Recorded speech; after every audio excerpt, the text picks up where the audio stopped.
Qui pourrait, à tes yeux, t'incarner au cinéma? Quel pays t'a le plus marqué dans tes voyages? Quel est le vêtement que tu possèdes auquel tu tiens le plus? Comment gères-tu les conflits? Quelle chose aimerais-tu effacer de ta mémoire pour la revivre pour la première fois? Quel est le truc cher le plus inutile que tu aies acheté? Aléatoire, c'est le podcast qui laisse le choix au hasard et où personne ne sait quelle sera la prochaine question. Dans chaque épisode, j'échange avec une personne, qu'elle soit artiste, sportif, humoriste, acteur ou un congénère podcasteur, qu'elle soit déjà célèbre ou qu'elle gagne à être connue, en lui posant 20 questions piochées au hasard. Je suis Jacques et vous écoutez Aléatoire.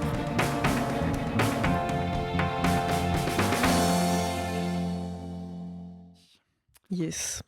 Eh bien, bonjour à toutes et à tous, chers auditeurs et auditrices d'Aléatoire. Je suis très heureux de vous retrouver. Je suis très heureux de vous retrouver en compagnie d'une personne qui m'avait été recommandée par Charlotte Voxaxov, pour ceux et celles qui se souviennent.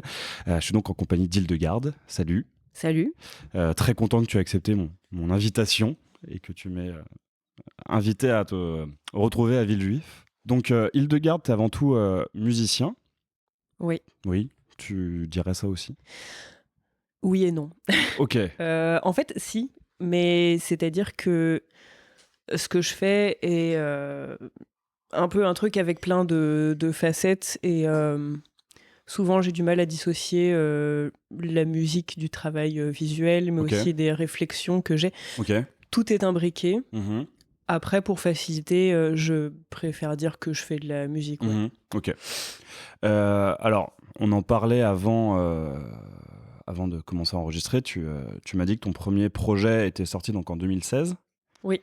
Et ça a commencé combien de temps avant Hildegarde? En fait, j'ai fait de la musique électronique depuis mes 17-18 ans, je pense. J'ai commencé par avoir un projet en duo avec une amie qui s'est fini en 2016. Et en soi, je faisais déjà du son seul, mais j'ai commencé à avoir, on va dire, une vraie proposition scénique et plus produire à l'occasion de cette séparation du duo, en fait. Ah non, c'était en 2007, c'était pas en 2016. En 2007? Non, en 2017. Ah, 2017, d'accord. Je disais... ok, et alors donc ouais, tu as dit que c'était donc électro, Ouais. avec des côtés noise, indus.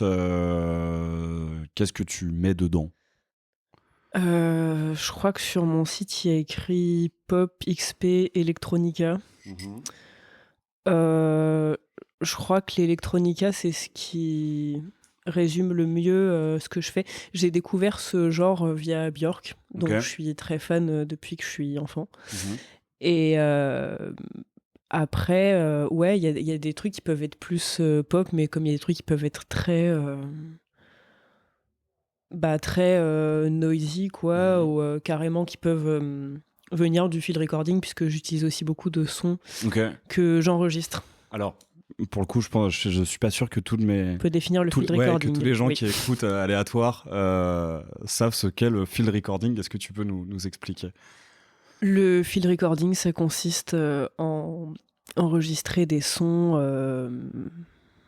vraiment tout type de sons en fait, parce qu'on peut aussi bien enregistrer que le vent, que des gens en manif ou les sons d'une bouilloire, voilà. Et après, libre à nous d'en faire ce qu'on en souhaite. Il y a des personnes qui laissent ça pur et il y a des personnes qui, comme moi en fait, en font de la musique. Je pense que le premier truc que j'ai fait, c'était le son d'une bouilloire que j'ai trituré jusqu'à faire une espèce de texture mélodique. Ok, d'accord. Du coup, alors maintenant, il y a 3 projets qui sont disponibles. Oui. En plus de ça, beaucoup de morceaux sortis tout seul. Donc, j'espère que ça va bien se passer. Of the Shapes of Hearts and Humans et Inside. Oui. On est bien là chronologiquement. Du coup, alors j'espère que ça va bien se passer. C'est sorti quand? C'est sorti début 2018. Donc oui, voilà, c'était ma première sortie. C'est un EP que j'ai composé et mixé en 3 mois, je pense, et complètement seul. Et je l'ai sorti seul aussi. C'était vraiment un projet que j'avais besoin d'expulser de ma personne. C'était assez violent et libérateur à la fois comme process.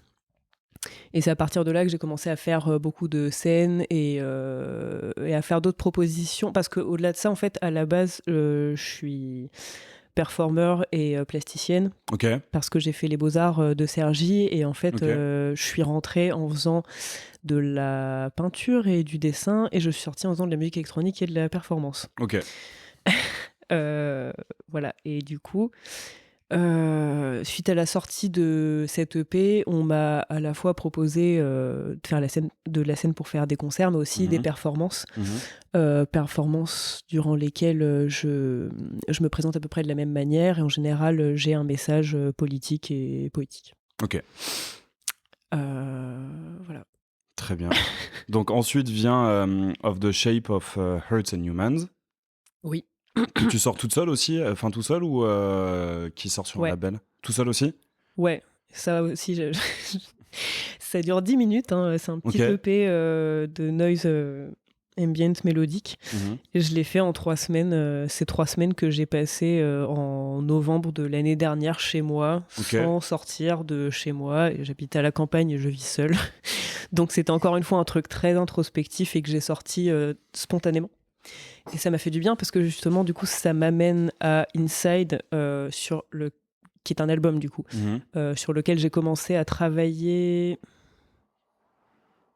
Je pense qu'il y a des sons qui datent de 2019 ou 2018, et c'est sorti seulement cet été. Et voilà, ça c'est un album que j'ai sorti sur Du Cœur Records, qui est un label marseillais. Et j'ai mis super longtemps du coup à le sortir, mais je regrette pas du tout. Et voilà, en fait, ça m'a fait du bien de sortir quelque chose très spontanément, sans se soucier de tout ce qui doit se passer autour d'une sortie, en fait. Ok, d'accord. Et donc, comme tu le disais au tout début, c'est plus simple de te définir comme musicien, mais en fait, il y a tout un univers visuel et tout un travail visuel et un travail de réflexion. Il y a donc notamment tout un univers visuel et sur ta propre personne qui est assez elfique. Qu'est-ce qui t'a donné l'envie ou qu'est-ce qui t'a poussé à joindre donc ce projet musical à cet univers visuel et à créer cet alter ego elfique? Alors à la base, je sais pas si j'avais forcément la dimension précisément elfique en tête, mais quelque chose qui sortait de l'humain, en tout cas. Et en fait, c'est marrant parce que en vrai de vrai, avec Hildegarde, j'ai exploré la figure du clown au tout début, puis de la sorcière. Puis voilà, de la sorcière, je suis allée vers plus la créature fantastique, quoi. Et j'ai absolument toujours eu un attrait pour tout ce qui est fées, elfes et compagnie. En fait, je suis très intéressée par le folklore aussi en général. Enfin, tout type de contes. De contes comme ça, de traditions orales et d'histoires on dit autour des fées, des elfes, des gobelins, etc. Et c'est un univers dont je me suis toujours sentie assez proche. Et en fait, il y a un propos autour de ça qu'on retrouve beaucoup dans mes paroles aussi, c'est la notion de l'altérité. De ne pas se retrouver forcément à sa place. Et c'est quelque chose que j'ai pu ressentir souvent dans ma vie, et j'ai décidé d'explorer ça en mode si j'arrive pas trop à trouver ma place à travers ce que me proposent les êtres humains, peut-être que je peux définir ma propre façon d'être au monde. Ok. Mais alors donc tu dis que tu as exploré plusieurs figures avant ça, et tu penses que là c'est la figure finale ou il y a moyen... final form. Ouais, c'est ça. C'est la final form d'Hildegarde ou est-ce que tu envisages d'en explorer d'autres? Je sais jamais à l'avance en fait. Je crois qu'à chaque fois j'ai envie de trouver quelque chose qui dit beaucoup de choses dans la période où je le fais. Par exemple, dans la période où je faisais ce truc de la sorcière, émergeait à ce moment-là de nouveau, hein, parce que c'est pas nouveau du tout, toutes les idées féministes autour de la sorcellerie. Bon, les figures fantastiques, elles ont commencé à être beaucoup explorées là depuis 2 ans. Bon, j'avoue, j'y étais un peu avant, puisque en 2018-2019 déjà, j'avais ces attributs-là sur scène, quoi. Et en fait, ouais, je pense qu'à chaque fois, c'est une réponse à ce que je sens qui va arriver autour de nous. Typiquement, je pense que la raison pour laquelle tout le monde va vers un truc fantastique, il y a clairement cette espèce d'espoir de créer quelque chose loin du monde qui nous effraie un peu, quoi. Et en même temps, dans ce que je fais, c'est toujours une réponse à des problématiques très ancrées dans le réel, quoi. Ok. Très bien. Et alors du coup, est-ce que tu as déjà des projets de prévus avec un autre album ou un autre EP qui arrive, ou pour l'instant tu es encore sur Inside En ce moment, je travaille sur des morceaux que je fais pour des compiles. Et au-delà de ça, je vais encore pas mal tourner avec Inside, et je suis en train de travailler sur une scénographie. Ok. Ouais. Oui, j'allais te demander comment tu présentais ça sur scène, et à quoi ressemblaient les productions, les concerts. Mes concerts, je les envisage presque comme des spectacles, parce que c'est assez performatif. Y a des visualiseurs aussi qui passent derrière moi. Alors, c'est quoi les visualiseurs ? Alors, les visualiseurs, c'est en général plutôt des trucs qu'on publie typiquement sur YouTube quand on poste un morceau, où c'est des images qui sont animées, mais c'est pas des clips. Ok, d'accord, oui, je vois. Ouais. Et j'ai la chance d'en avoir un par morceau sur Inside, puisque j'ai vraiment bossé à fond avec notamment Simone Cello, qui est la personne qui a fait l'artwork de l'album. Il m'a aussi fait des visualiseurs, donc. Et quand je suis sur scène, autant il y a une petite trame que j'écris sur ce que je vais faire, autant il y a des choses aussi qui sont très spontanées. Ok. Et du coup t'es quand même seul sur scène. Oui. T'as pas de musicien qui t'accompagne, tu joues que sur des boucles. Ouais. Bah écoute, très bien. Je sais pas, est-ce qu'il y a des choses que tu veux rajouter sur ta présentation qui te semblent importantes à dire ? Je pense qu'il y en aurait beaucoup, mais si je les ai pas là tout de suite, je pense que ça ressortira d'une manière ou d'une autre. D'une manière ou d'une autre, voilà. Très bien. Bah écoute, on va passer à la première question. Allez. Alors, quelle est la chose qui t'énerve instantanément ? Aïe, aïe, aïe.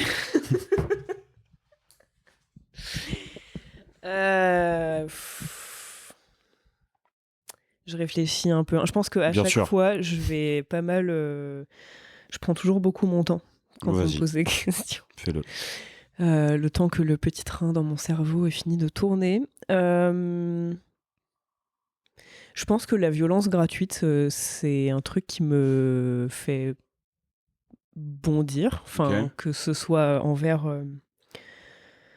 les autres ou envers moi. Enfin, je sais pas, c'est vraiment une forme d'injustice que je trouve absolument intolérable. Et après, le truc, c'est que j'ai l'impression que le curseur de c'est quoi la violence gratuite, il est extrêmement variable selon chaque personne. Alors du coup, ce serait quoi pour toi ton curseur de la violence gratuite ? Dès qu'il y a une forme de jugement non sollicité, déjà, c'est non. Voilà, après... Moi, c'est un truc qui me touche aussi, parce que j'ai été pas mal harcelée quand j'étais au collège. J'ai même dû changer de collège parce que je me bastonnais pas mal, mais genre... des fois, ça peut... dans certains cadres, même si aujourd'hui je suis extrêmement loin de tous ces trucs-là, mais ça peut même être physique, quoi. Genre, et notamment quand tu présentes en tant que femme dans certains milieux, c'est pas toujours évident. Alors, y a-t-il un talent que tu es embarrassé d'avoir ? Ça dépend ce qu'on appelle talent. Oui, c'est vrai que le curseur de talent est aussi différent Voilà. en fonction des gens. En fait, tout est relatif. Franchement, je crois que j'arrive pas vraiment à répondre. Je réfléchis un petit peu. Oh, peut-être que si. Je crois que je fais beaucoup rire les gens malgré moi. Ok.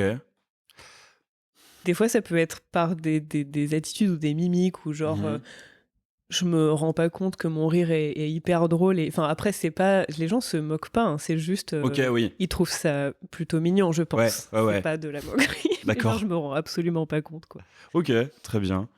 Bon, ça va, c'est plutôt... Bah, il y a des fois, tu te poses des questions, du coup, mais bon, ça va, c'est pas pire. Oui. Alors, comment gères-tu les conflits ? Je pense que j'ai beaucoup appris avec le temps à ne pas réagir de façon épidermique quand il y a un conflit. J'essaye vraiment de faire en sorte de ne pas dire des trucs qui vont pas faire avancer le débat. Ok. En fait, si un débat est stérile, je vais pas y aller. Je pense que ça m'est même déjà arrivé de dire à quelqu'un, écoute, là, je pense que ça sert à rien, donc on va s'arrêter parce que sinon on va juste se faire du mal et je pense que c'est pas la peine, quoi. Ok. Après, j'ai appris ça parce que ça m'est arrivé de me mettre trop en colère et tout, quoi. Alors, y a-t-il un film que tu as tellement vu que tu cites les dialogues au quotidien ?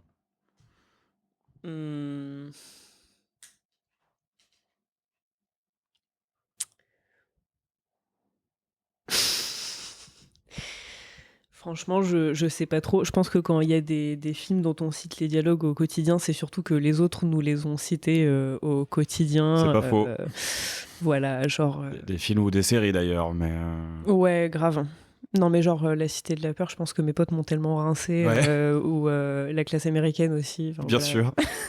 Des grands classiques. Voilà, je les ai vus 2 fois, je pense, mais je les connais par cœur. Ok. Alors du coup, ce serait quoi le film que t'as le plus vu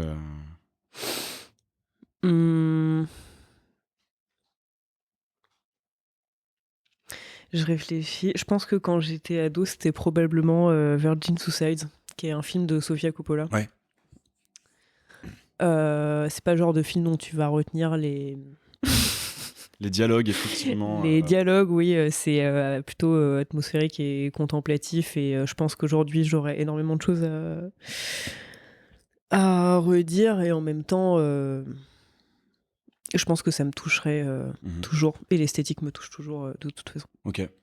Et je profite qu'on parle de films et de vidéos, vu qu'avec Hildegarde, tu as donc, comme on l'a déjà dit, un univers visuel qui est très, très développé, très, très travaillé. T'as jamais eu l'envie ou l'idée de le développer aussi via la vidéo ou via des courts-métrages ou, Bah, en fait, à chaque fois que je fais un clip, alors il y en a 2 de véritablement notables, on va dire, mais à chaque fois, je travaille beaucoup dessus parce que justement, c'est l'occasion de lier ce qui se passe dans ma tête quand je produis avec ce que les gens peuvent entendre.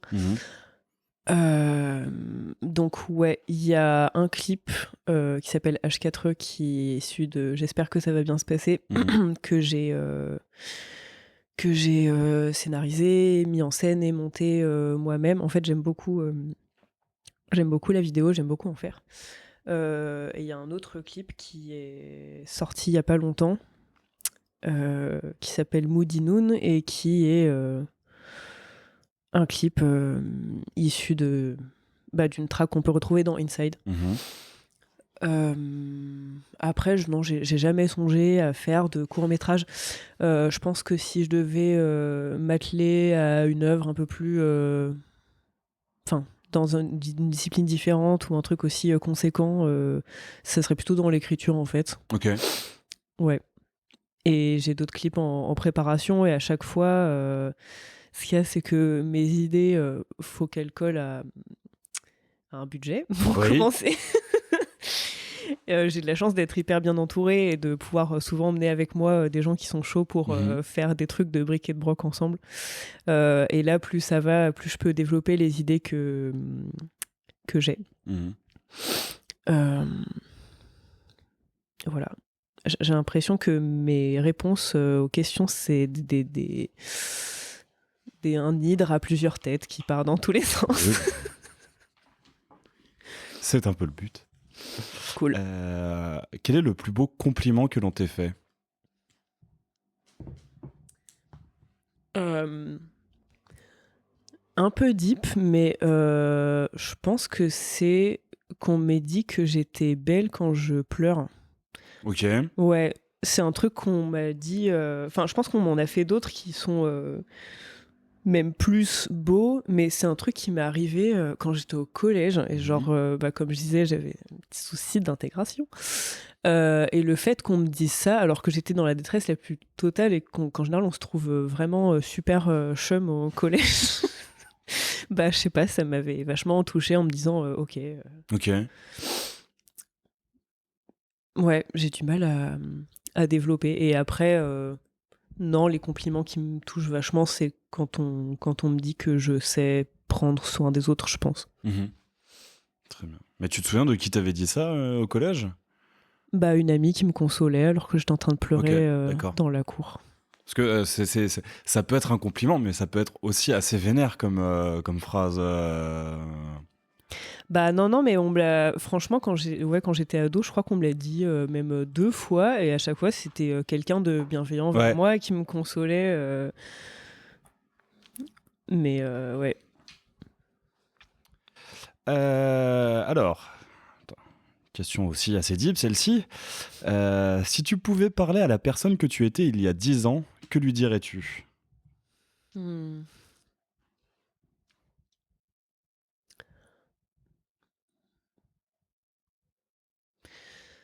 Bah, c'est marrant parce que la phrase qui m'est venue spontanément, c'est que le meilleur est à venir. Et je dirais, mais attention quand même. Ok. Ouais. Ouais, il y a 10 ans, j'avais 19 ans. Et j'étais en prépa. Mais moi, je trouve que, enfin, en tout cas, dans mon cas, plus ça va, mieux je me sens dans ma peau et mieux je sais ce que je veux faire et où je me situe. Et à chaque fois, je sais que ça a été que des combats super durs pour en arriver là. Mais ouais, c'est pour ça qu'il y a ce truc de le meilleur est à venir, mais genre, bon courage. Ok, je vois. Je vois, c'est bien. Est-ce que tu t'ennuies facilement ? Non, parce qu'il se passe beaucoup de choses dans ma tête.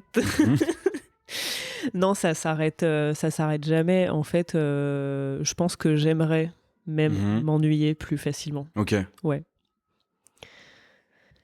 Et puis tu te retrouves jamais à ne pas savoir quoi faire et à être posé chez toi, à n'avoir rien à faire ?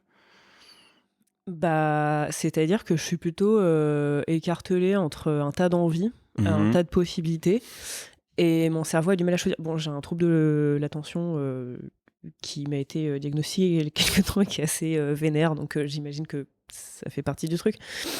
Mais ouais, non, moi j'aimerais juste pouvoir appuyer sur le bouton off. Ok, ouais. Des fois, quoi, au contraire. Enfin, je pense que j'aimerais avoir un rapport à la vie beaucoup plus contemplatif, parce que franchement, quand j'y arrive, c'est merveilleux en fait. Enfin, genre juste kiffer le moment présent sans être dans le futur ou le passé ou le peut-être ou le. Ouais, c'est vraiment quelque chose de trop trop bien et qu'on devrait même apprendre à faire, je pense. Ouais. Ouais. Je vois. Mais alors du coup, comment t'accèdes à ces moments contemplatifs ? Bah, il y a des moments où je bug. Ok. Non, mais Tu ouais. error 404. Ah ouais, grave. Il y a des moments où je bug et genre juste soit j'observe quelque chose, soit j'ai les yeux dans le vide et du coup je me recentre sur là tout de suite. Après, du coup j'ai essayé de bosser sur ces choses-là en faisant de la méditation. Quand j'écoute de la musique et que je fais rien d'autre aussi, ça peut m'arriver. Mais ouais, faut se créer de la place, en tout cas. Enfin, je pense que c'est important de se créer de la place pour l'ennui et la contemplation, parce qu'en fait, sinon, on n'a pas de... Oh, cette phrase, elle commençait bien et je ne savais pas comment la finir.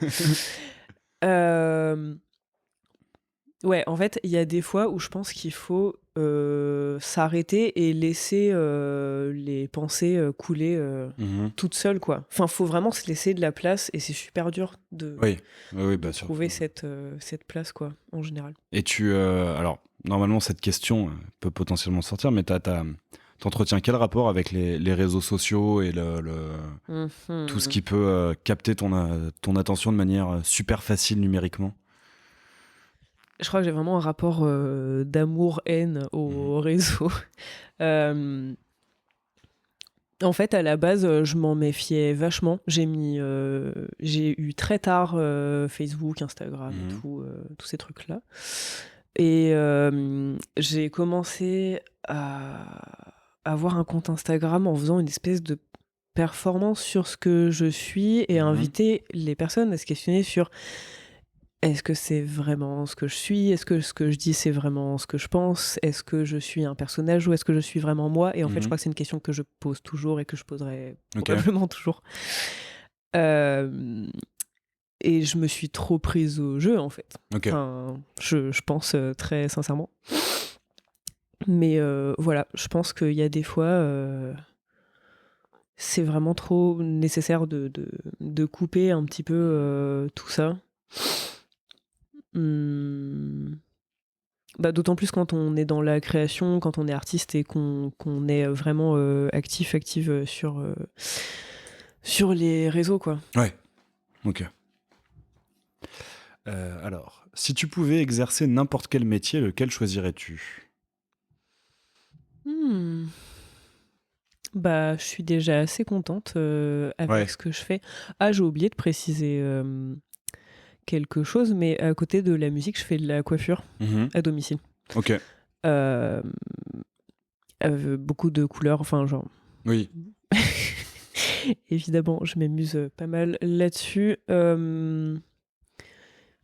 Mais sinon, je sais pas trop parce que je suis déjà assez satisfait. C'est vrai que je l'ai pas évoqué parce que c'est vrai que quand je reçois des artistes, en général, j'ai tendance à surtout évoquer la partie artistique de leur activité, pas tellement la partie, mais c'est vrai qu'en même temps, la coiffure peut avoir un côté création artistique. Mais du coup, tu fais surtout de la création au niveau capillaire ou on peut aussi t'appeler pour couper les pointes? Oui, bien sûr. Non, mais il y a des gens qui sont désolés de me proposer des projets dits classiques. Mais non, je fais tout. Mais en fait, ce qui est important pour moi dans la coiffure, au-delà du fait que j'adore créer des trucs avec les gens dont je m'occupe, c'est la notion de soin qui existe en fait autour de ça. Même les discussions qu'on va avoir ou quoi, enfin, j'ai l'impression que c'est important de créer un peu un moment quand ça se passe. Enfin voilà, c'est pour ça au final ça rejoint un peu ce que je fais en général. Ouais. Truc de care et aussi de discipline artistique. Alors, y a-t-il une activité que tu as toujours voulu faire, et donc sous-entendu que tu n'as pas encore pu faire?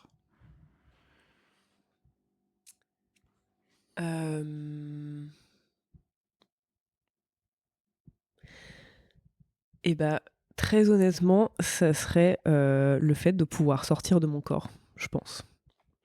Ok. Non, mais c'est vrai. Non, mais ouais, il y a des personnes qui arrivent. Enfin, moi, j'ai un rapport à la vie qui est assez spirituel et bah, j'ai pas eu trop le choix non plus par rapport à ça parce que quand j'étais enfant, et ça m'arrive toujours, il y a certaines choses que je perçois, enfin, une espèce de truc d'empathie et de vision comme ça, qui a peut-être participé à m'éloigner des autres aussi. Ok. Mais c'est-à-dire que, en fait, peu importe que ce soit réel ou pas, pour moi, le fait d'avoir un corps, ça peut être tellement un poids, quoi. Ok. J'aimerais trop pouvoir faire ciao comme ça et juste pouvoir faire une petite projection astrale de temps en temps, quoi. J'ai déjà essayé et je n'ai pas réussi. Ah. Ouais, peut-être plus tard, qui sait. Peut-être qu'il faut réessayer, il faut s'accrocher.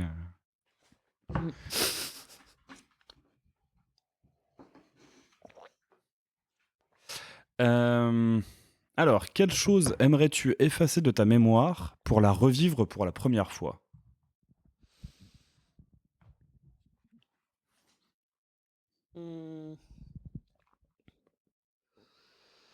Je pense que c'est certaines écoutes de certaines musiques. Ok. Clairement. Parce que ça crée des... Enfin, en tout cas, pour moi, ça peut créer des sensations vraiment corporelles, quoi, à l'intérieur de moi ou dans...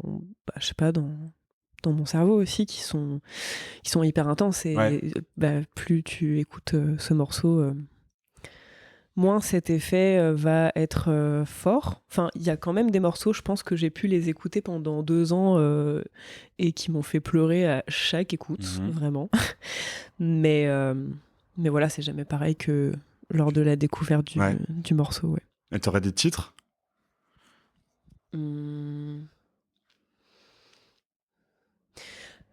Alors, le premier souvenir que j'ai comme ça, c'est avec un morceau de Sigur Rós, qui est un groupe islandais. De post-rock Ouais, post-rock, un peu ambient. Ouais. C'est pas facile à définir. Shoegaze. Ouais, je pense qu'on peut définir ça comme ça. Mais ouais, la première fois que j'ai entendu la voix du chanteur Yunsi, bah, j'avais l'impression que c'était comme si c'était un ange ou un alien qui me parlait directement dans mon casque, quoi. J'étais en 3e et c'était vraiment incroyable. Et la dernière fois que ça m'est arrivé, c'était un morceau de Giulio Aldinucci, qui est un compositeur de noise ambient. Ok. Où, quand j'ai écouté ce morceau, qui s'appelle Aphasic Semiotics, j'ai eu l'impression qu'il y avait... Ah bah, ça fait encore référence à des anges. Mais comme s'il y avait des anges qui allaient m'arracher de la terre, quoi. Enfin, genre, vraiment, c'était extrêmement intense. Voilà, 2 exemples extrêmement prégnants à plus de 10 ans d'écart. Ok, très bien. Et t'as déjà eu des morceaux ou des artistes où, en les découvrant et les écoutant, tu t'es dit c'est exactement ce que je voulais faire, ça me fout le seum. Ouais. Ah ouais, grave. Bah, la plupart des artistes que j'admire le plus, je pense que quand j'étais au lycée, ça m'avait fait ça avec Crystal Castles.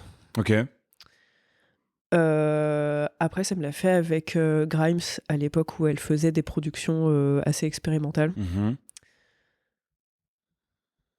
Peut-être que ça me l'a fait avec Coco Rossi aussi. Ok. Je sais pas. Parce que, ouais, du coup, dans l'introduction, tu nous as dit que tu avais commencé à faire de la musique électronique vers 16-17 ans. Mais donc, tu as directement commencé en faisant de la musique électronique. T'avais pas fait de musique avant, genre d'un instrument Si, bah en fait, en soi, on peut dire que j'ai quasiment toujours fait de la musique. J'ai fait du piano quand j'étais enfant. Après, j'ai fait de la basse. Ok.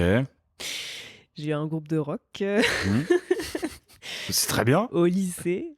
Ouais, non, mais c'est le truc de...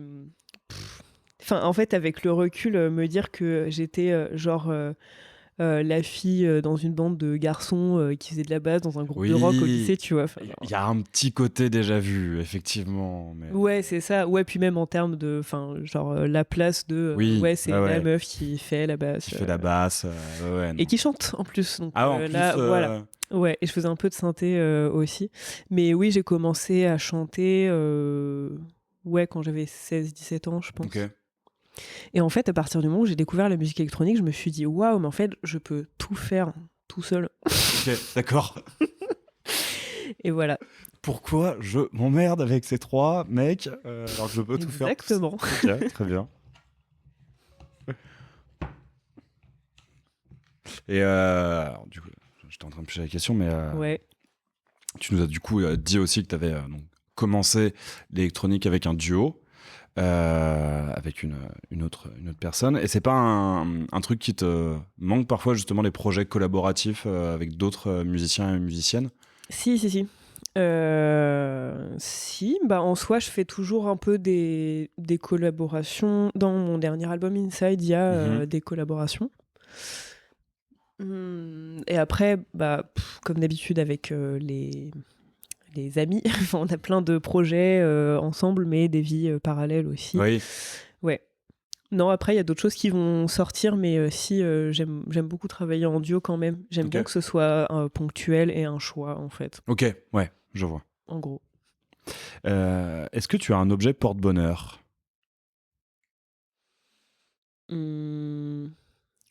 Oui, j'ai énormément de pierres qu'on m'a offertes. Enfin, c'est des colliers ou des bracelets.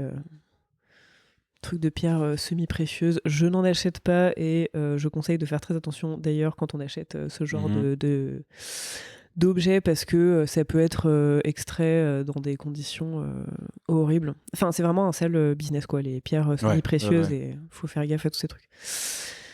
Mais... Pierres précieuses aussi. Ouais, après, je sais pas si les gens à qui on s'adresse vont acheter des pierres précieuses. C'est vrai que je suis pas sûr que les auditeurs et auditrices aléatoires représentent un gros marché pour le diamant, mais... Oui, c'est sûr. Non, mais après, je parlais aussi dans les... Comment dire ?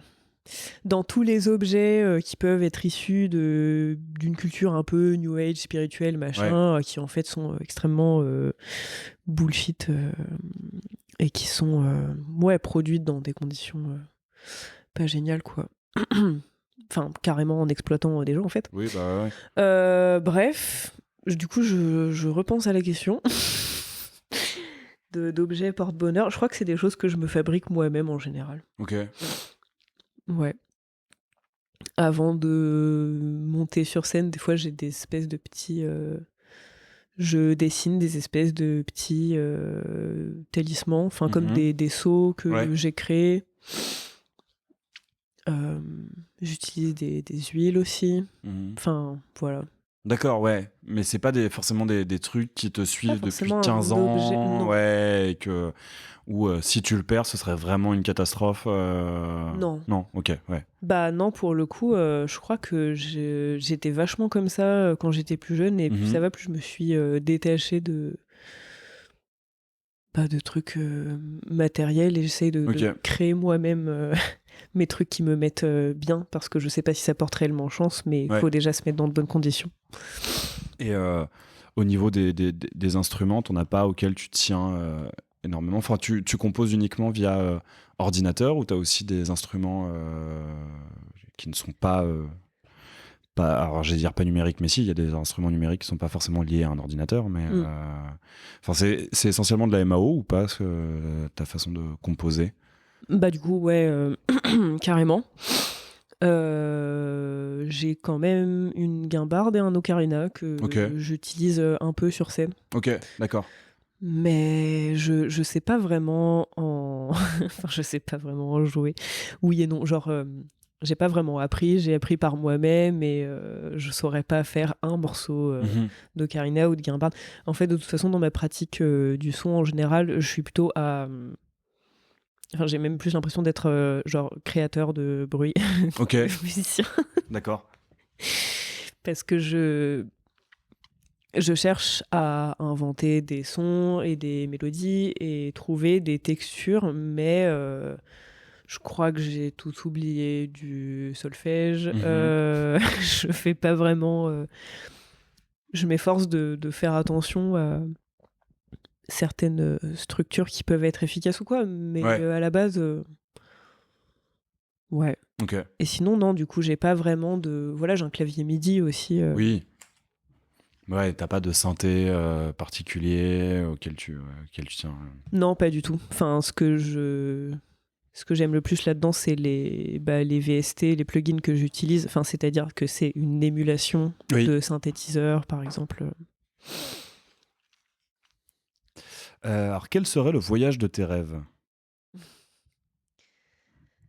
En dehors de mon corps, oui, d'accord. Oui. Je pense que ça serait l'Islande. Ok. En fait, quand j'étais enfant, je voulais carrément y habiter parce que je trouvais ça très beau et le fait qu'il y ait personne m'attirait aussi. Et je me rappelle que... Les paysages sont magnifiques et en plus t'es peinard. Exactement. Non mais c'est... Pour moi c'est un peu important, enfin j'aime les gens et j'aime ma tranquillité aussi, quoi, on va dire. Pour avoir de la place pour penser, comme je disais tout à l'heure.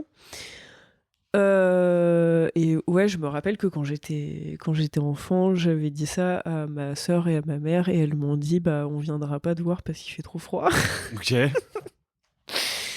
Voilà, on est plutôt d'origine méditerranéenne, donc. D'accord. Mais ouais, c'est un peu étonnant que j'y sois toujours pas allée, mais j'imagine que c'est comme si j'attendais qu'il se passe une situation idéale pour le faire. Ok. De toute façon, vaut mieux pas y aller sans voiture si on veut être libre, et ça fait pas longtemps que j'ai mon permis. Ça fait pas longtemps ou bien longtemps ? Ça fait pas longtemps, pardon, d'accord. que j'ai mon permis. Enfin, je connais plein de gens qui y sont allés sans, mais l'idéal c'est de louer une voiture pour faire le tour. Pour faire le tour et effectivement se balader un peu. Ouais, c'est ça. Mais en fait, que ce soit en termes de paysage ou le peu que je vois de l'extérieur de la culture qui peut exister là-bas, pour le moment, tout m'attire. Ok, ouais. Très bien. Est-ce qu'il y a une odeur qui te plaît particulièrement ?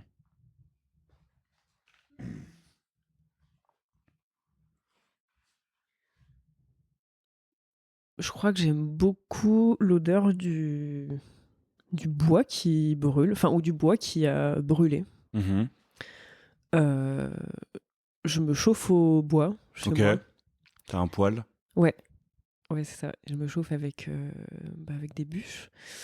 Et j'aime bien que cette odeur me suive, comme si l'odeur de mon foyer dans lequel je me sens si bien me suivait, parce qu'en fait, ça imprègne vachement cette odeur-là. Carrément, ouais. Et ouais, j'aime bien ça. Après, je suis très facilement apaisée par les odeurs de...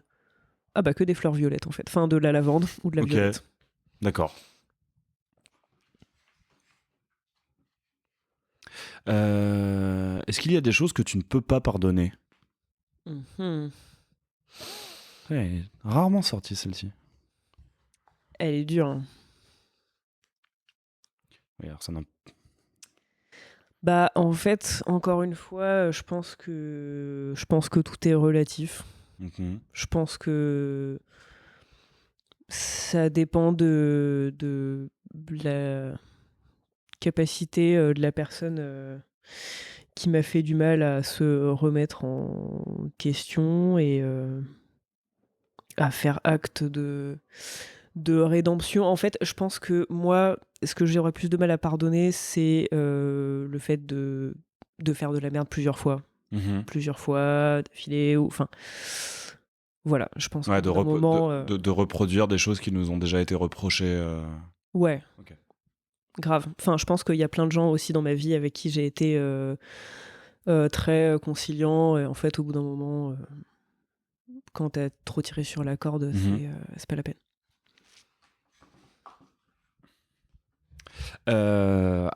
Si tu pouvais avoir le rôle principal d'un biopic, qui aimerais-tu incarner?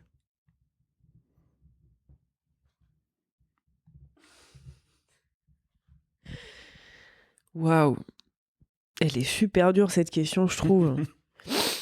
Elle est souvent sortie? Pas souvent, non. Ah ouais? Ouais. Il y a déjà eu quoi comme réponse? Il y a déjà quelqu'un qui m'a... Oui, je crois qu'on m'a déjà répondu Jane Birkin. Ah ouais? Quelqu'un qui aimait beaucoup Jane Birkin et qui m'a répondu Jane Birkin. Et non, sinon j'ai pas d'autres souvenirs de réponse. Ok. Et il y a une question qui a un peu son alter ego qui est qui verrais-tu t'incarner pour un biopic? Mais c'est vrai que celle-ci n'est pas souvent sortie. Ok. Bah franchement, je réfléchis. Bah peut-être Saint-Hildegarde en fait. Ok. Donc d'où tu tires. Donc je tire mon nom d'artiste, ouais. Est-ce que tu peux nous présenter Saint-Hildegarde?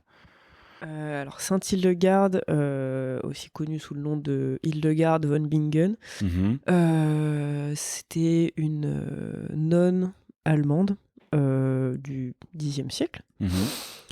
Et en fait, elle a toujours été dans les ordres et elle a commencé à avoir des visions dès l'âge de 7 ans, il me semble.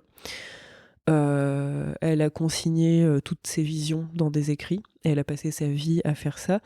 Mais en fait, elle, pour une figure féminine à l'époque, elle est vraiment assez incroyable parce que elle était beaucoup écoutée par les souverains de l'époque. Elle a énormément écrit. Enfin, c'était une personne de science aussi. Elle a beaucoup étudié le corps, y compris le corps. Ouais, attends, je bug. Des fois, j'ai pas besoin de grand-chose pour bugger. Profite de ton moment contemplatif. Ouais, là, je suis plongée dans l'image que j'ai en face de moi, qui Alors, est... laquelle des deux? Alors, c'est la petite peinture La porte avec une arcade. Ouais. Ouais, voilà, c'est ça. Je suis passée à travers... à travers la porte que je vois. Non, je reprends sur la vie de Saint-Hildegarde. Oui, en fait, elle avait des valeurs assez féministes, en fait, en soi. Genre, elle a beaucoup étudié notamment les menstrues et les façons de soigner les symptômes autour de ça, alors qu'à l'époque, clairement, tout le monde s'en foutait, quoi. Déjà qu'aujourd'hui, c'est pas Jojo. Bah ouais, grave. Donc, mais elle a aussi fait de la musique et mathématiques et étudié les plantes, donc fait de la médecine. Il y a même des recettes de cuisine qui sont encore connues aujourd'hui. Du genre les gâteaux de la joie. Ok. Les gâteaux de la joie de Saint-Hildegarde. Et elle a séparé son couvent du monastère. Donc les... entre guillemets, les hommes des femmes, quoi, à l'époque, parce que les frères faisaient chier, concrètement. Donc elle est partie s'établir toute seule au milieu de nulle part avec ses sœurs, quoi. Ok, d'accord. Très bien. Donc, tu incarnerais Saint-Hildegarde. Tout à fait. Mais ouais, non, je crois que c'est marrant. Et tu la connaissais ? Pas du tout. Ok. Pas du tout. Bah en fait, j'ai même choisi d'avoir ce nom pour la faire connaître. D'accord. Ouais. Bah écoute, c'est parfait. Entre autres, parce qu'aussi, évidemment, ce qu'elle a fait et ce qu'elle était, ça me parle, mais bien sûr. Je trouve qu'elle mérite trop à être connue, quoi. Oui, ouais. Mais oui, je suis assez d'accord. Alors, quel est l'objet le plus ancien que tu possèdes? J'ai eu un mini bug moi aussi. Je t'ai contaminé. C'est comme le bâillement. Ouais. L'objet le plus ancien que je possède... Alors, j'adore les objets. J'ai énormément d'objets qui appartenaient à mes arrière-grands-parents. Ok.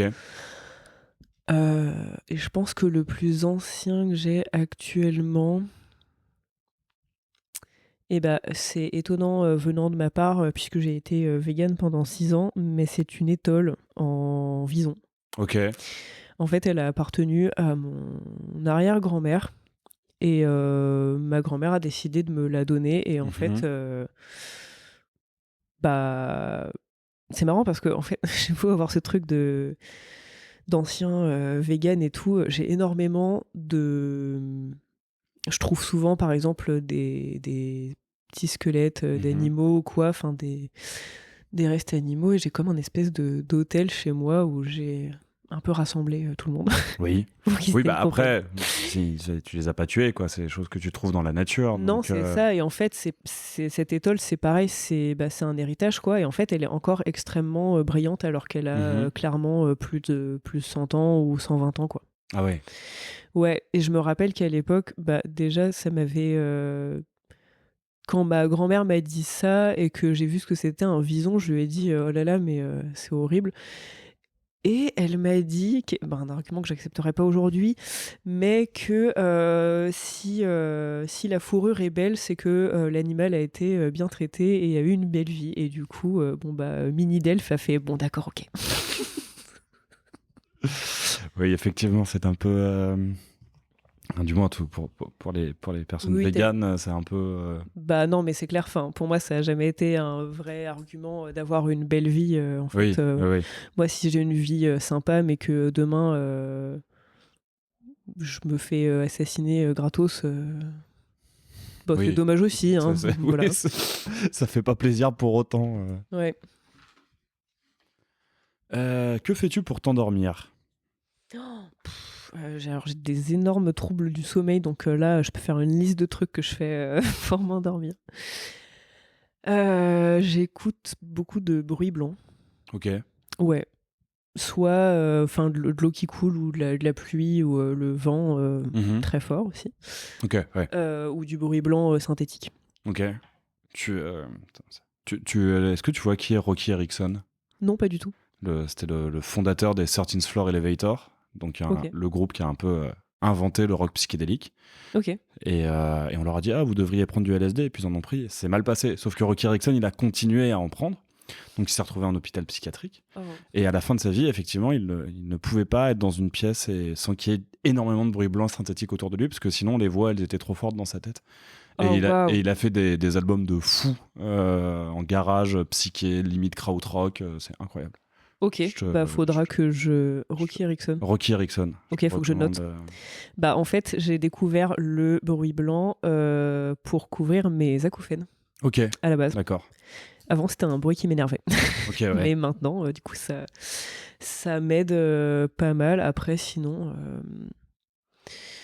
je bois des infusions de valériane, c'est hyper puissant, Ok. je trouve, enfin pour, Je vois pas ce que c'est que la valériane. alors en fait, c'est les racines de la valériane Mhm. qui est une plante, qui a des fleurs roses ou blanches en général, mais les racines de valériane sont, extrêmement, puissantes, pour, Ok.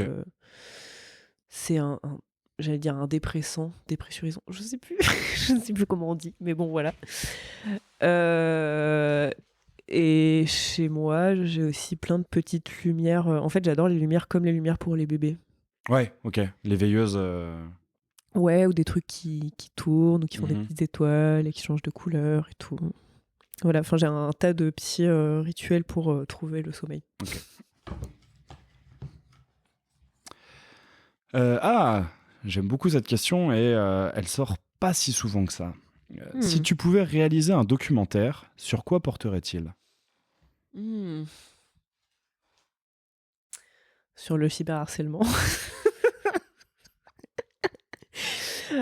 Franchement, peut-être, hein. Enfin, Ouais, c'est que, vu que ça m'arrive en ce moment, je réfléchis vachement autour de cette question et je ouais. trouve que ça touche à plein de sujets, méga intéressants et très ancrés dans l'actualité. Enfin, je trouve qu'on devrait plus en parler, mettre plus ça, en lumière, quoi. Mhm. Mais, non, enfin, ça m'est venu, spontanément parce que c'est un sujet qui, m'intéresse même au-delà de ma propre Mhm. situation, en ce moment. Mais sinon,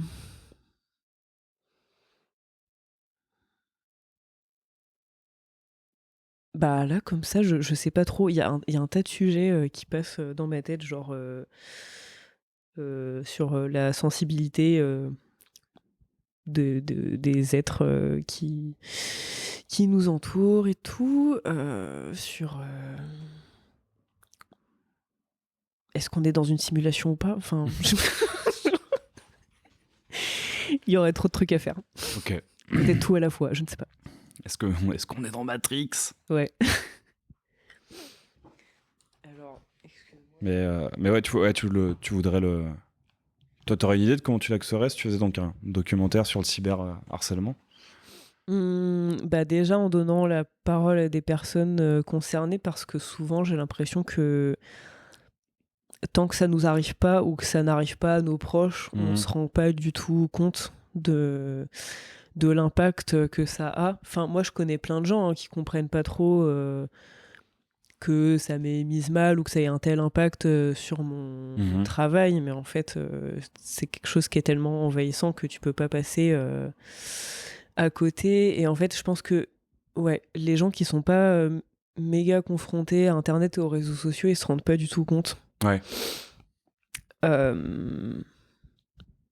Et puis non, mais même il y a des gens qui m'ont dit aussi oh mais tu t'en fous de ces gens-là, genre.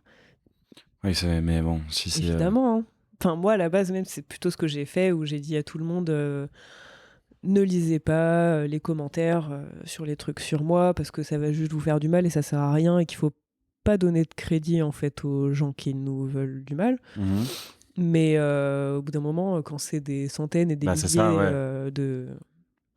Enfin, on se rend pas compte que ça a vraiment un impact psychologique hyper fort. Moi, à la base, j'étais grave dans le déni par rapport à ça, je pense. Et en fait, plus ça allait, plus il y avait des fois, quand j'étais dans une grande ville, j'avais peur d'aller faire les courses, parce que il y a des fois, si on me regarde avec un peu d'insistance, je sais pas si c'est juste parce que je suis un peu atypique ou parce que la personne est en train de te reconnaître.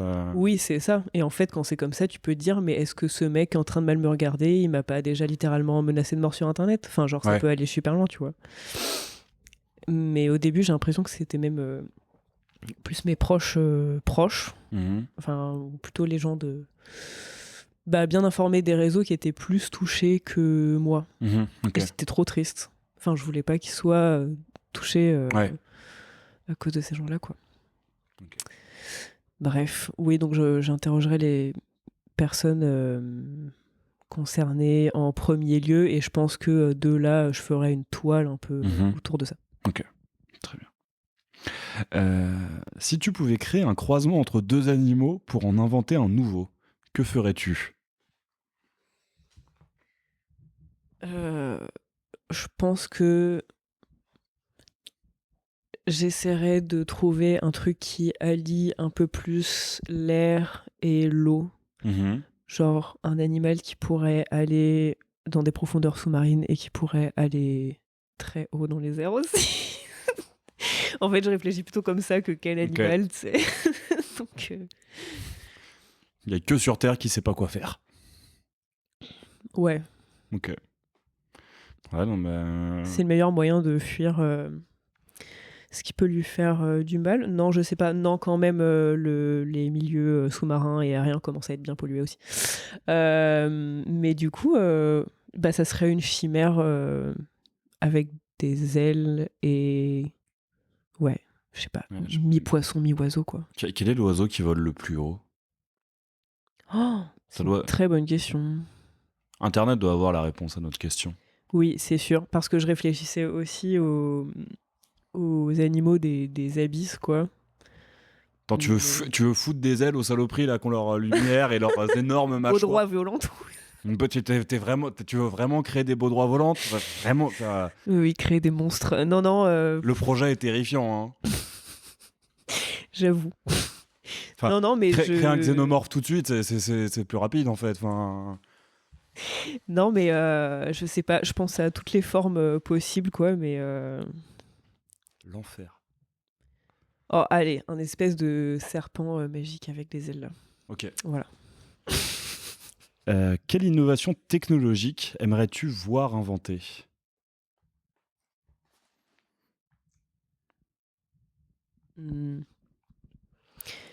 C'est une question hyper intéressante. Et j'ai l'impression qu'en général, les innovations, on les fait principalement selon son propre intérêt. Je sais pas, enfin, j'ai l'impression que c'est souvent comme ça que ça vient.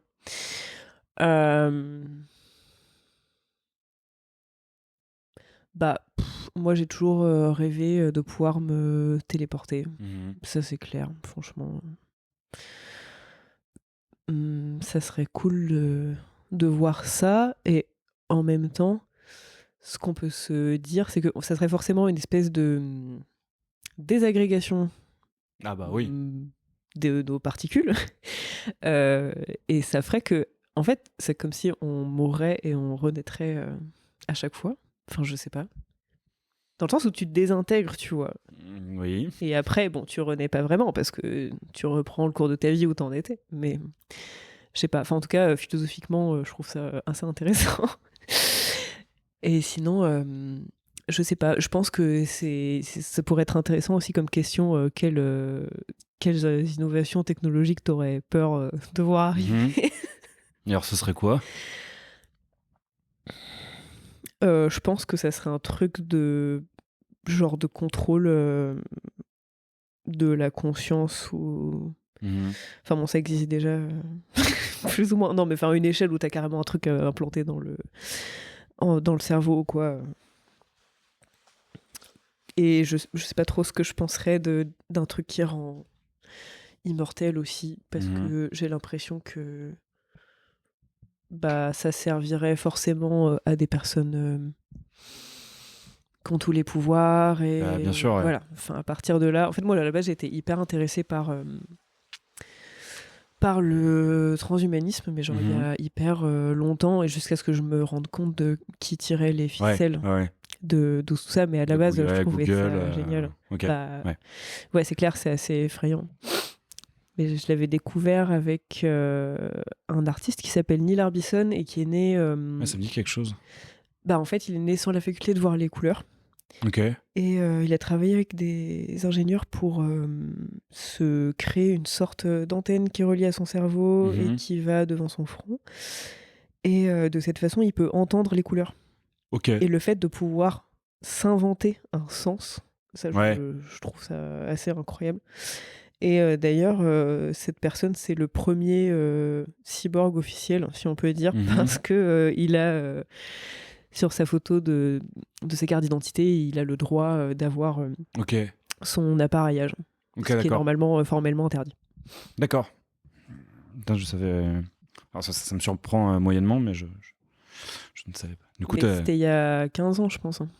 Ok. Ah oui. Ouais. Et alors, la dernière.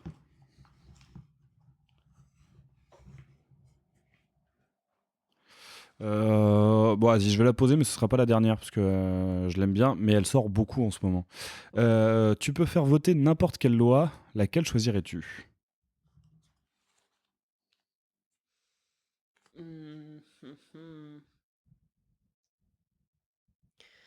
Je pense que je trouverais une loi qui fait en sorte que les gens sont moins frustrés dans la vie.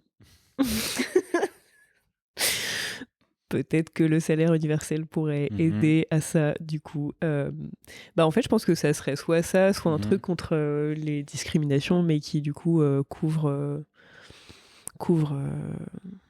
tout, quoi. Enfin, une espèce de loi de protection. Ah là là. Je sais pas. Ouais, ça serait soit un truc contre les discriminations de manière globale, soit le salaire universel pour que les gens soient moins frustrés. Voilà. Il y a eu quoi d'autre comme réponse à ça? En général, c'est comme dit mon ami Arnaud, c'est toujours des réponses assez rouges. Il y a déjà eu le salaire universel. Ouais, bien sûr. Il y a eu des lois sur des trucs sur le logement, des choses genre interdiction de genre réquisitionnement des logements inhabités, ce genre de choses. Moi-même je réponds interdiction des milliardaires. Genre, Bah ouais, c'est une bonne t'as réponse. pas le droit en fait. Enfin, c'est même clair. pas que t'as pas le droit, c'est que t'arrives à 1 milliard, bah, on te file une médaille et puis tout le reste, ça va à l'État. Qu'est-ce que j'ai eu d'autre? Il y a tellement de réponses possibles. Enfin, Mais ouais, en général, ça tourne autour de ces thématiques-là. Ouais. Ok. Personne ne m'a jamais répondu le droit de rouler en Panzer dans les rues de ma ville. Très bien. Mais attends, j'essaie de me souvenir. Est-ce que j'ai eu d'autres types de réponses J'en ai forcément eu, hein. Mais là, je m'en souviens pas. Là maintenant. Mais si je les retrouve, Ok. je te le transmettrai.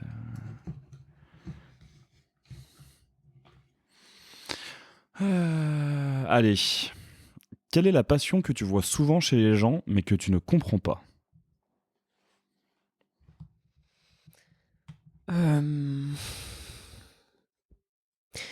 Bah, je crois que c'est tout ce qui tourne autour de regarder du contenu en série. Euh, que ce soit des émissions ou des séries et tout. Moi, j'y arrive pas du tout, en fait. Ok. Même, je m'efforce à le faire parce qu'il y a des fois où je me sens trop... Enfin, je vais pas me forcer à regarder Breaking Bad. Ouais. Voilà. Je vais pas me forcer à regarder toutes les saisons d'un truc que tout le monde a vu. Mais ouais, c'est ça, je dirais. Parce que, bon, de toute façon, après, c'est aussi un souci que j'ai, c'est que j'arrive pas à me poser, à me reposer aussi, du coup. Euh, Mais ouais, moi, quand je suis... Enfin, même un film qui est très long, il faut vraiment que ça m'intéresse grave Ouais. pour me maintenir jusqu'à la fin. Et même quand j'étais enfant, pour moi, c'était trop dur. Même quand j'étais des mangas, de me dire, ouah, je vais devoir tenir pendant 36 tomes pour savoir ce qui va se passer à la fin. Et enfin, je trouve que ça demande un investissement assez énorme alors que la vie est déjà si courte, quoi. Ok, d'accord. Bah écoute, très bien. C'était la dernière, donc, comme j'ai dit, même la dernière plus 1. Bah, comme je t'ai dit, tu peux à ton tour piocher 3 questions si tu le souhaites. Alors, du coup, je le souhaite et je le fais. Ah, c'est un papier très épais, je m'y attendais pas. Ah, Je croyais que j'en avais deux, en fait, j'en ai qu'un. Non, du coup, c'est à moi oui, de c'est les lire, toi j'allais qui. te la donner. Ok, c'est hyper drôle. Si tu pouvais garder jusqu'à 90 ans le corps ou l'esprit de tes 30 ans, que choisirais-tu? Ah oui, j'ai répondu il y a pas longtemps dans l'épisode avec Ah, Jessie de oups. Fortifem. Non, bah, écoute, c'est le jeu. Parce que ta réponse, pour le coup, va différer. Mais moi, je pense stratégique. Enfin, c'est pas que je pense stratégique, c'est que je fais un pari sur l'avenir. Et donc, je dis, je choisis de garder le corps de mes 30 ans parce que c'est impossible que je conserve mon corps par voie de manière naturelle. C'est impossible que je conserve mon corps. Oui. L'esprit, il y a une chance. Ah bon? Mais il y a moi, j'ai connu des gens de 90 ans qui étaient encore super ouverts d'esprit, super vifs. Ouais. C'est pas la norme et c'est pas les plus nombreux, mais ça arrive, c'est possible. Donc, je ferai le pari de me dire, il y a aucun moyen que je conserve mon corps. Par contre, l'esprit, c'est possible. Donc, vas-y, je conserve le corps. Bah ouais. Bah pour des raisons stratégiques, même réponse. Ouais. Après, ouais, moi, c'est vraiment un truc qui me fait super peur de, entre guillemets, mal vieillir dans ma tête, quoi. Enfin, je Ouais. pense que ça peut aller très très vite. Je pense qu'il faut être... Oui, ouais, faut être alerte. Bah ouais, grave. Enfin, il y a plein de gens... Ouais, je sais pas, il y a plein de gens où j'ai été un peu sad de voir le tournant qu'ils prenaient ou quoi, alors que je m'attendais pas du tout à ce qu'elles deviennent Ouais. comme ça. Mais ouais, voilà pour la première question.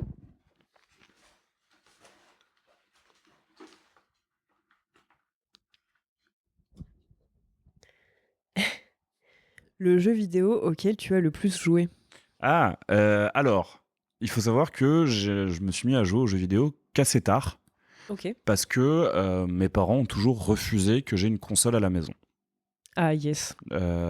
Donc je n'ai jamais eu de PlayStation ou de Game Boy, ce genre de choses.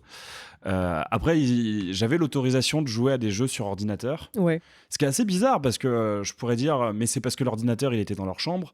Mais en soi, si j'avais une console, la télévision, elle aurait été dans le salon. Ouais. Donc j'aurais quand même joué sous leur contrôle. Mais visiblement, sur l'ordinateur, ça dérangeait pas. C'était moins diabolique. Ouais. Et pourtant, un des premiers souvenirs de jeux auxquels j'ai joué sur ordinateur, c'est GTA 3 quand même. Donc, Ah ouais. on n'est pas non plus sur quelque chose de très innocent. Mais du coup, Le jeu auquel tu as le plus joué? le plus joué, c'est peut-être. Et aussi, je n'ai jamais joué à des jeux en réseau. OK. Même quand j'ai eu un ordinateur, mon premier ordinateur personnel, mais parce que je pense qu'à ce moment-là, je savais déjà que j'avais une énorme tendance à l'addiction et que si je mettais le pied dedans, c'était foutu. Pareil. Donc je ne joue à des jeux je ne joue qu'à des jeux qui sont finis dans l'histoire, où j'ai une histoire à faire, éventuellement des quêtes annexes, mais pas un truc où toutes les 2-3 mois, il y a c'est absolument infini, du coup, il y a des nouveaux trucs à faire. Et je pense que ça se joue entre Limbo, OK. que j'ai fait et refait, tellement je trouve le jeu magnifique. Tellement je trouve ça... et BioShock. OK. Énormément... Mais pareil, je joue pas aux jeux vidéo pour la difficulté, je joue aux jeux vidéo pour être plongé dans un univers. T'aimes les univers, enfin oui, ouais, c'est ça. De jeux que tu cites. J'aime les univers de ces jeux vidéo et ouais, BioShock, c'est peut-être BioShock parce qu'il est plus long et que du coup forcément à force d'y rejouer,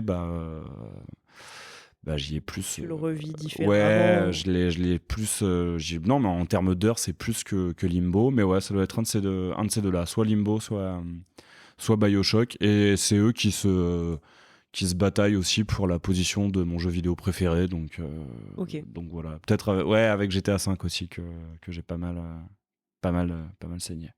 Toi, t'as beaucoup joué aux jeux vidéo? En fait, j'ai un profil de parents peut-être similaire au tien. En fait, dès qu'ils se sont rendus compte que je passais beaucoup de temps dessus, et ça a été vite le cas, on m'a retiré ma Game Boy, ma PlayStation et tout. Et du coup, le jeu auquel j'ai le plus joué, c'est les Sims. Du coup, c'est sur un ordi. Mais au-delà de ça, en fait, je trouvais ça trop bien de pouvoir... créer absolument ce que je voulais. Enfin, en fait, j'ai très vite dépassé le truc de je me refais moi, je me fais ma vie idéale ou je sais pas quoi. Non, moi, c'était direct, genre, je veux que ce quartier soit peuplé uniquement par des aliens. Je veux créer un scénario qui se passe sur cette génération. Je veux faire un château volant avec un labyrinthe en dessous et une piscine. Enfin, toujours à repousser les limites du possible, quoi. Tu modais beaucoup? Oui. Ouais. Bah ouais, pour le coup, j'étais vraiment là-dedans et dans créer des choses qui seraient pas possibles sans cheater. Ouais, ok. Et c'était les Sims 1 ou les Sims 2 ou 3? Je pense que les Sims auxquels j'ai le plus joué, c'était les Sims 3, clairement. Okay. Et j'en ai jamais fait le deuil, hein. Les Sims 4, j'y arrive pas. Moi, le dernier auquel j'ai joué, c'est le 2. Ah ouais? Où j'y ai pas mal joué aussi, mine de rien. Okay. Pour le coup, moi, ce qui m'éclatait, c'était vraiment de faire des maisons. Ouais. D'être genre chef décorateur et architecte. Ouais, c'est marrant, il y avait plein de gens qui faisaient même pas vivre... Ah ouais, non, moi, c'est fou. C'est fou comme mes Sims devaient vivre une semaine en tout sur les heures de jeu que je passais, parce que je mettais tout le temps en pause pour faire toujours les maisons les plus ouf, avec la salle de musique, la salle de jeux vidéo, et puis ces étages et le dance floor et tout. Enfin voilà. Ouais, non, c'était plus mon. Ouais, on faisait une salle pour chaque activité. C'est ça, ouais, c'est ça. Très loin de notre réalité. Ouais. Et il du en coup, reste une dernière. Yes.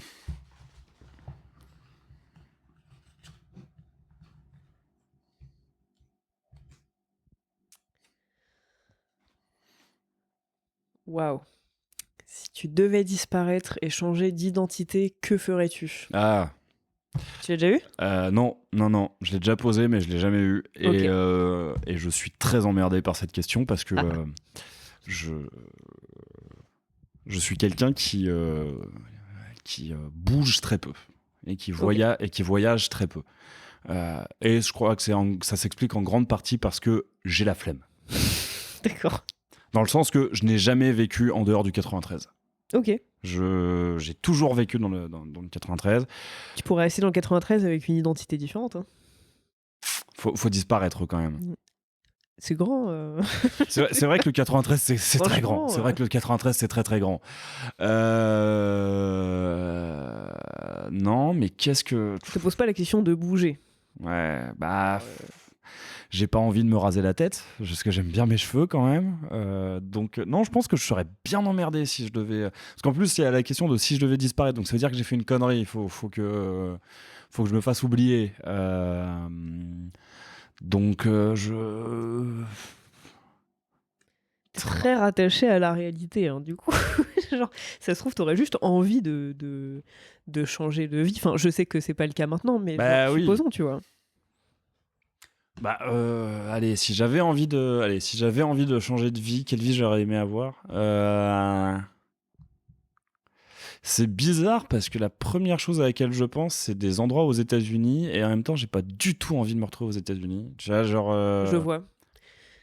Le rêve qui colle pas à la réalité. Ouais, c'est ça. Bah, surtout que je pense que je suis fasciné par les États-Unis pour des raisons très fantasmagoriques, en fait, et très éloignées de la Mm. réelle réalité. Genre, je suis. Enfin, j'ai très envie d'aller à Los Angeles, mais parce que j'ai vu Mulholland Drive, et surtout, Ok. c'est même pas Mulholland Drive qui me fascine le plus, et surtout, j'ai vu Under the Silver Lake. Oh, Euh, oui. euh, qui est une vision totalement fantasmagorique en fait de Los Bah ouais, Angeles. carrément. Pareil, j'adorerais aller à la Nouvelle-Orléans, mais parce que j'écoute des groupes de la Nouvelle-Orléans et parce que j'ai envie de me retrouver dans un bayou très fantasmagorique, très comme on appelle ça déjà, gothique, southern gothique Ouais. en fait. Un Ah, peu j'adore cet univers aussi. ouais, bah pareil, mais un peu à la Big Fish, Mm. mais ouais, je pense que je me démerderais pour avoir une cabane dans la nature près d'un plan d'eau.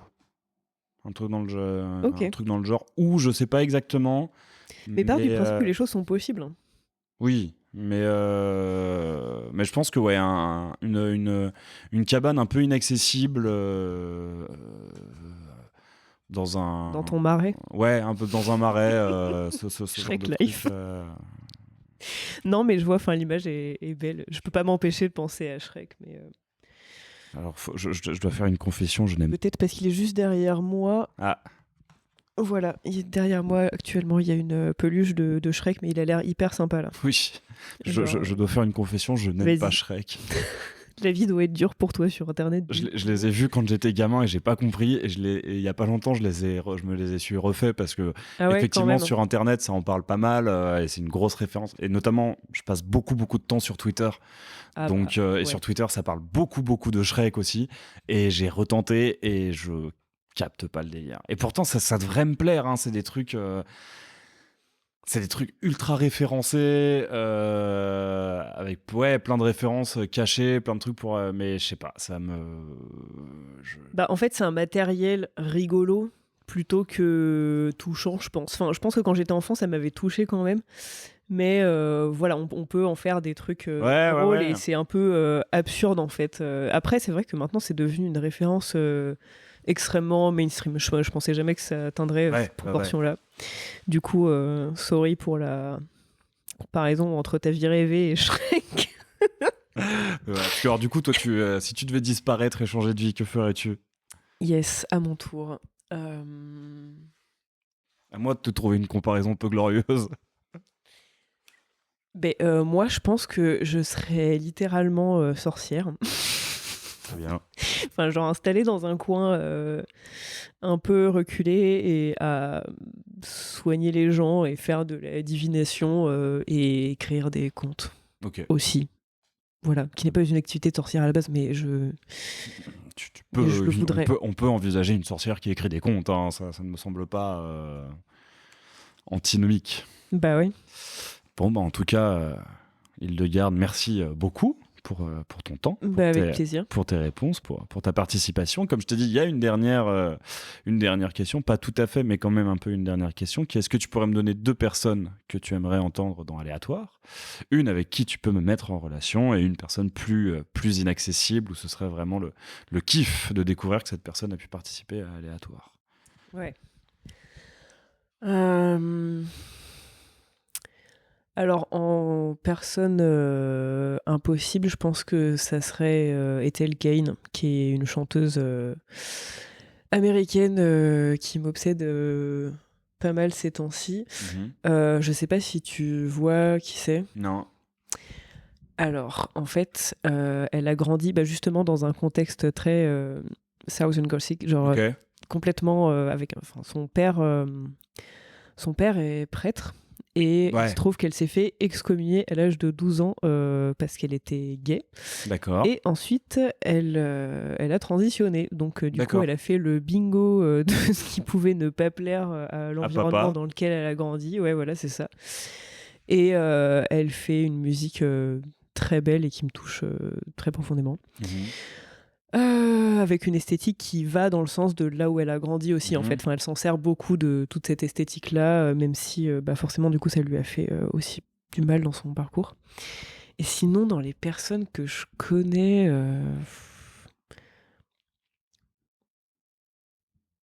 franchement, peut-être la personne chez qui on est actuellement. Enfin, non, en fait, je pense à plein de personnes, et en même temps, comme je suis du coup chez Frère Viviane, qui est DJ, mais aussi dans la curation de soirées, notamment pour la soirée Kindergarten, pour laquelle j'ai beaucoup performé en fait il y a un moment. Il bosse aussi pour le festival Satcho, qui est un festival qui a lieu dans le Limousin et qui mêle un peu culture électronique et folklore, musique traditionnelle et tout. Ok, très bien. Voilà. Allez, partons là-dessus. Mais il y a plein d'autres personnes à qui je pense. Écoute, tu peux en donner une deuxième si tu veux. Je pense aussi à une copine qui est tarologue et sorcière pour le coup. Qui est Carlotta Alifosia, qui fait du coup qui fait des tirages, mais aussi beaucoup de documentation sur l'ethnobotanique, sur les plantes en général. Et voilà, elle est assez passionnante dans son approche de toutes ces questions-là, je trouve. Très bien. Ah, ça peut pas mal m'intéresser, ça, pour le coup, parce que depuis le début d'Aléatoire, j'ai envie de faire un épisode avec un ou une tarologue où on mêle les cartes aux questions. On trouve un moyen de faire intervenir le tarot, parce que c'est aussi le tarot en lui-même est aussi assez aléatoire. Donc voilà. Encore merci. Et donc oui, la vraie dernière question, c'est où est-ce qu'on peut te retrouver? Sur quel plan? Pardon, c'est le reste de clown. Où est-ce qu'on peut me retrouver? Eh bien, déjà, je suis très actif sur Instagram, dans un premier temps. Mais sinon, dans les prochains que j'ai IRL, je suis en train de mélanger les dates dans ma tête. Je pense qu'en premier lieu, je vais être plutôt à coiffer qu'à chanter. À Nantes et à Rennes. Parce que parfois je suis invitée à coiffer, du coup. Dans des salons non, en général, c'est plutôt soit dans des événements festifs. Faut pas que ce soit trop festif parce que sinon le moment peut devenir vite ingérable, je trouve.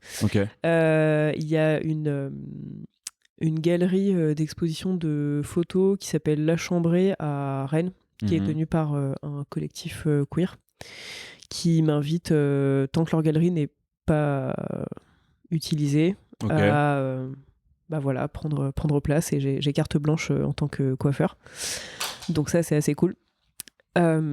Sinon, prochainement, j'ai 2 dates prévues, mais c'est dans longtemps. Il y a le 3 mars à la Flèche d'Or. Ok. Pour la bien nommée Afterlife Party. Ok. En tant que concert. En concert. C'est vrai que j'ai pas de DJ set qui est prévu pour le moment. Oui, parce qu'on n'a pas parlé de ça. Ouais. C'est vrai, mais tu officies aussi en tant que DJ. Oui, tout à fait. Voilà, et après il y aura à Rennes pour le festival L'Œil d'Oudac le 13 mai. Bon voilà, tout ça est un peu lointain. Très bien. Coup. Bon, parfait. Mais il suffit de me suivre. Très bien. Eh bien, je mettrai toutes les informations en description. Et puis, quant à vous, chers auditeurs et auditrices d'Aléatoire, vous pouvez toujours retrouver Aléatoire_S sur Instagram et sur Twitter, où des fois il se passe des trucs, des fois il se passe rien. Et puis voilà. Encore merci. Merci à toi. Et puis je vous dis au prochain épisode. Merci d'avoir écouté Aléatoire. J'espère que cet épisode vous aura au choix ému, fait rire, appris des choses, ou les trois en même temps. Si vous voulez soutenir le podcast, vous pouvez en parler autour de vous, le partager sur vos réseaux, ou encore lui donner 5 étoiles sur la plateforme d'écoute de votre choix. À très vite pour une nouvelle rencontre, et laissez-vous surprendre.